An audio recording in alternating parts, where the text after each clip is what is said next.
All right, ladies and gentlemen, welcome back to the channel. We are talking about the Houston Rockets in today's video. They're coming off 119 to 111 victory at home against the Phoenix Suns last evening, and there is one more game. They take on the Golden State Warriors later tonight, and then it is All-Star break, and I don't know, man. Houston right now is 34-20. They're fourth in the West.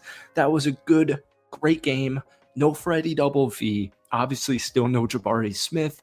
Phoenix, I know they were missing a couple of guys, but obviously, every team kind of is missing guys right now. And, the Rockets starting point guard is gone.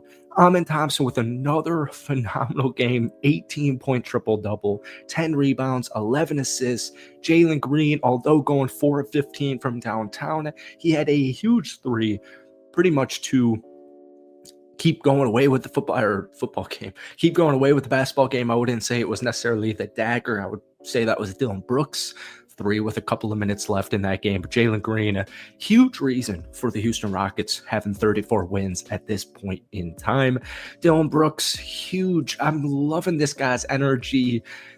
It's kind of actually crazy how I've really come around on the idea of Dylan Brooks because the Rockets picked him and Freddie last year, right? They picked him up in free agency.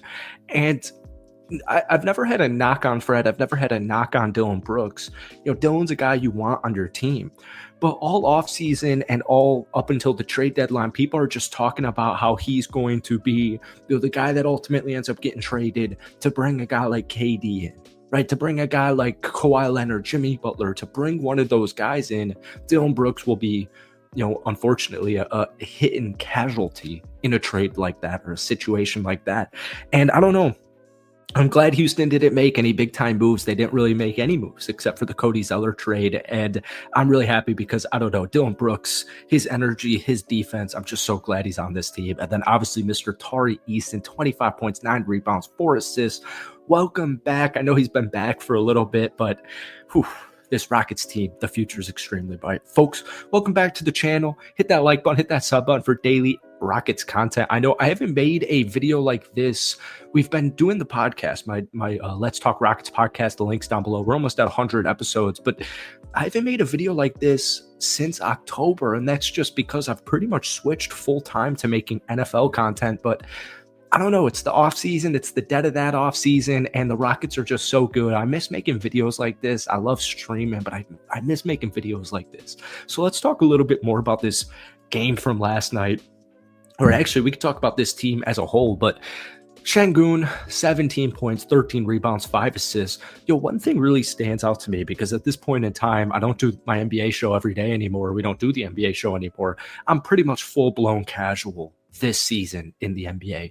But one thing every time I watch this Houston Rockets team play is, especially when like Tari Eason and Amen Thompson are out there on the court together. Last night was super cool, and we've seen multiple instances of this, but obviously because Jabari's been injured for 6 weeks now, and Fred's been out for a couple of weeks, is you're seeing Amen Thompson and Tari Eason do this in the starting lineup. And I know these guys can be in closing lineups or whatever, but all of last year, or I guess not even really all of last year because of Tari's injury, but the beginning of this season or whatever, usually when you're seeing Amen and Tari do their thing, it's off of the bench. And so it's really cool when you're missing 2 key starters in Jabari and Fred. It's really cool to see both of those 2 guys specifically, Amen and Tari, just go balls to the wall in the starting closing lineup and just pretty much help seal this deal. The Rockets outscored Phoenix last night 35-19, and they were losing heading into halftime. The score wasn't anything crazy. I think it was like 6 points. It was a really bad second quarter for both teams. The Rockets only had 19 points, but Phoenix had 23.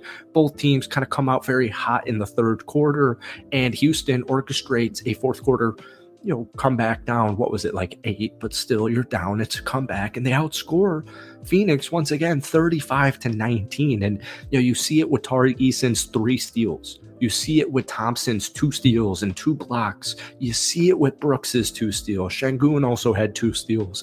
This team, no matter if it's starters, bench, whatever, they play so complimentary. And I just when you watch this team, I said this in our video yesterday, it just feels so reminiscent of OKC this time last year. And look at OKC right now. They have 9 literal losses on the season. So, we've always kind of said Houston's like OKC. They're trying to be on the OKC path. They're just they started 1 year after them.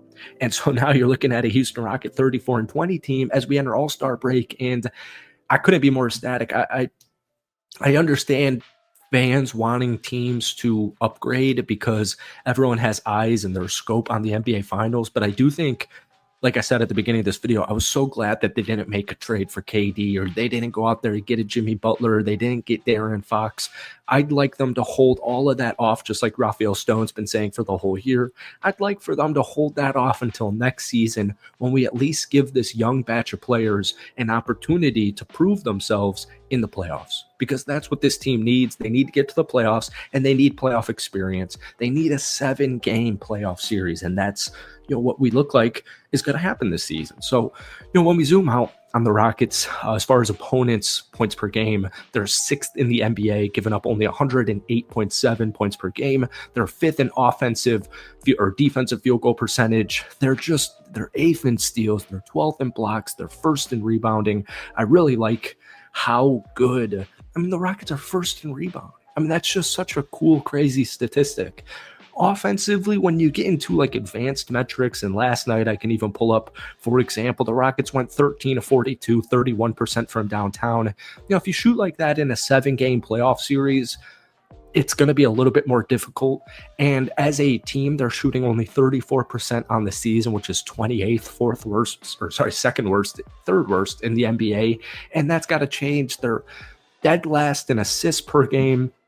They're 27th in free throw percentage. They're actually only 24th in field goal percentage.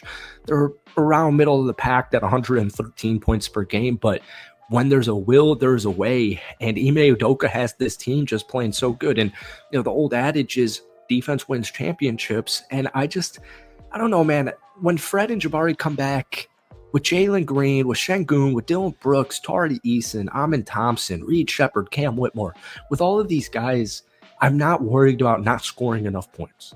That is not a concern. Not making enough threes, not hitting enough threes. That's not really a concern I have with the Rockets moving forward as we get closer and closer to playoff time. Not to, kind of overshoot it, but my point is, man, I'm just glad Rafael Stone, Ime Udoka, these guys are letting them do their thing. And Ime's been such a great coach, but this defense, the adage is defense wins championships. And, we watch this Houston Rockets team play defense. It's clear not only are they one of the best in the NBA, but it should take them very far for a very long time. So, folks, that's it for me. Hit that like button, hit that sub button for daily Rockets content moving forward. Let me know your thoughts on the Rockets at 34-20, and hopefully we'll see you tomorrow with a victory recap against Golden State. Peace.